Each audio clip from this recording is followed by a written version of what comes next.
Star Wars Unlimited has been out for an entire year, and in that time, I've been obsessed with one single card that is Admiral Motti, and today I wanted to talk about it. So, Admiral Motti is a 2-cost 1/1 Imperial official. He's a ground unit, but he has the awesome text of when defeated, you may ready a villain unit. And this has so many awesome implications. I've enjoyed playing a bunch of decks with Motti, and early on in the game's history, it was like, Palpatine or Vader that let you attack and kill him and then ready Vader, or use Palpatine's ability to draw a card when you kill him and ready something. Also his on attack. So there have been those sort of basic ideas and the things that, I was doing early on with him. And then I went to a tournament, and that tournament was a win-a-box tournament.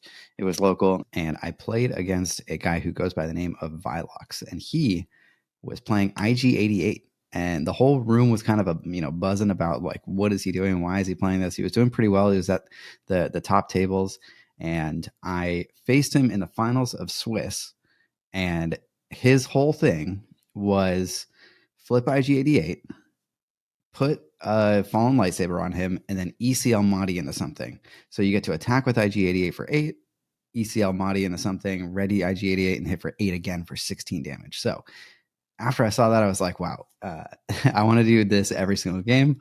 And basically, that's what I've been trying to do ever since. And so I'm going to talk about a bunch of different decks and different combos that I've found and or worked on and or played in events. And just talk about my favorite thing in this game. So we're going to talk about the combo. The combo is just basically Motti plus ECL plus a leader plus an upgrade. So you can do this a bunch of different ways that we're going to go into, but this is the basic premise, basic concept, and it is really strong, especially if people don't see it coming, which generally they don't, at least in game one. So obviously, we already talked about the IG-88 plus Fallen Lightsaber version. On turn 4, you get to do a max of 16 damage with this awesome stuff. And then obviously, he gives your other friendly units raid 1 if he sticks around. Obviously, the downside of this is that IG-88 rarely sticks around when he flips. So, the strategy was basically he had other units on the board that he'd attack with and try and flip IG-88 at the very last possible moment when your opponent wasn't expecting it, wasn't ready for it, and then would slap the Fallen Lightsaber on and go to town. So ideally, you would have done enough damage up to this point in the game that you just kill your opponent with this. Or if you threaten to, next turn you attack once with IG-88, you still win. So that's the idea here. So before we get to set 2, the other version that I played in set 1 that I really enjoyed was with Vader. Now the benefit to Vader and Palpatine, I guess, is that you don't need to run ECL because Vader, with his on-attack ability, just kills Motti himself. The downside is obviously Vader comes out a lot later than IG-88. Sometimes you could do it that same turn if you ramped enough, but even though Vader flips a lot later, the ceiling is higher because you could play Vader's lightsaber and Fallen Lightsaber on him in the same turn with Motti and deal 22 damage in a turn.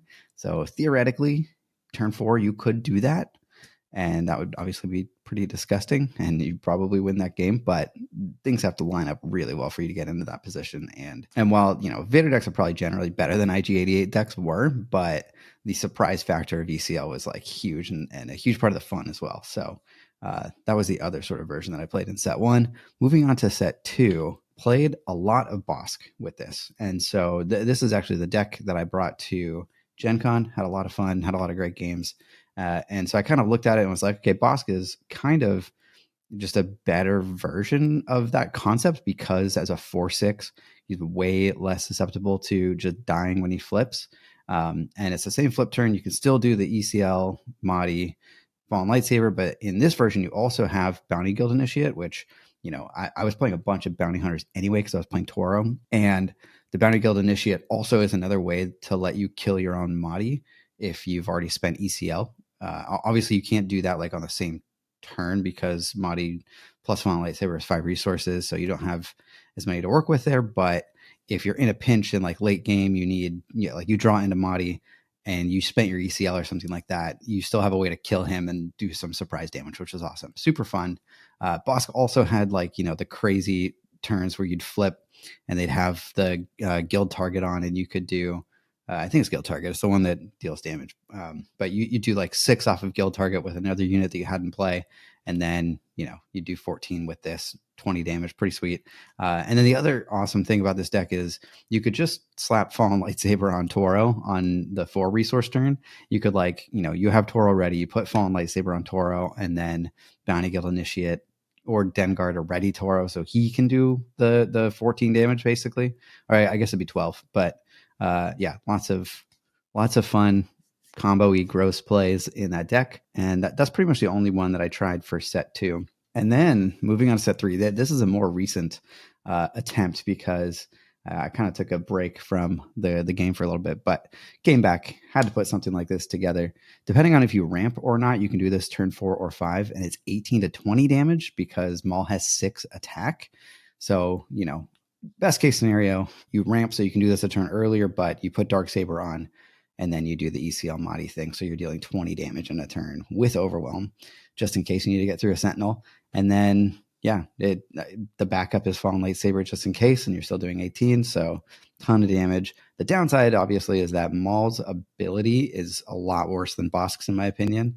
Yeah, he gets 2 extra attack, but the Overwhelm isn't as relevant. And throughout the earlier stages of the game, you're not really interacting with your opponent much with that ability, especially in this more combo focused version.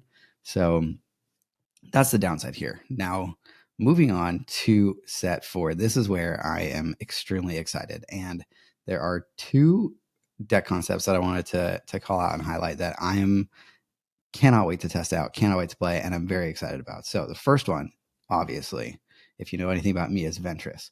So people think the Ventress can't pop off and burst, but I think they're wrong. So you have the sort of first version of it where you just flip Ventress into the ground arena, you put a Darksaber on, and then, you do the Motti thing, which is only 14 damage. It's not a ton. If they deal some damage to Ventress for whatever reason, or they can, or you have some other way to do some damage to her on that turn, can be more because she has grit. But the real spice is with Banshee. So you flip her onto Banshee, and then you trigger the on attacks in a way that allows you to do 22 damage in that turn or more, depending on if they've already damaged Banshee on the previous turn. Now, obviously, Banshee had to survive that previous turn, and then you have to flip Ventress on. She has to survive Banshee still has to survive after she flips onto it. So maybe this is a bit Magical Christmas Land, but you can do it. And that's half the fun, right? So here's how you trigger your Banshee on attack triggers, basically. So the way it works is attach. So Ventress gives the ability, the attached unit is a leader and it gains grit. And on attack, you can deal 1 damage to a friendly unit. And if you do, you deal 1 damage to an enemy unit in the same arena. So what you do is you deal 1 damage to the Banshee with that ability. And it doesn't matter if your opponent has a unit or not. If they do, great. If they don't, whatever.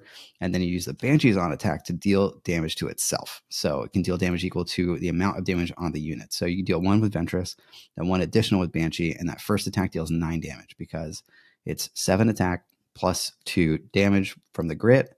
You get 9.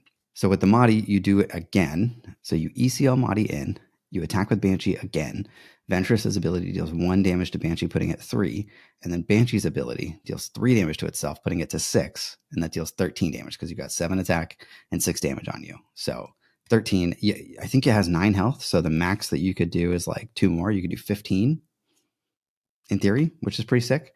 So, not always going to happen, obviously. Probably not often going to happen, but it is a super fun interaction. I'm very excited to try and pull this off in my games. And then the last version that I want to show you guys, this is absolutely wild. This is Vonreg. And Vonreg is probably a little bit Magical Christmas Land. I guess the the red and green colors are pretty fitting, but this can be absolutely nuts because you can do a turn 3 and you can do 24 damage plus whatever damage you get from the ship that you played on turn 1. So idea here is you play a turn 1 ship. I have type armor as an example because it has 4 health. Maybe it has the ability to stick around a little bit longer.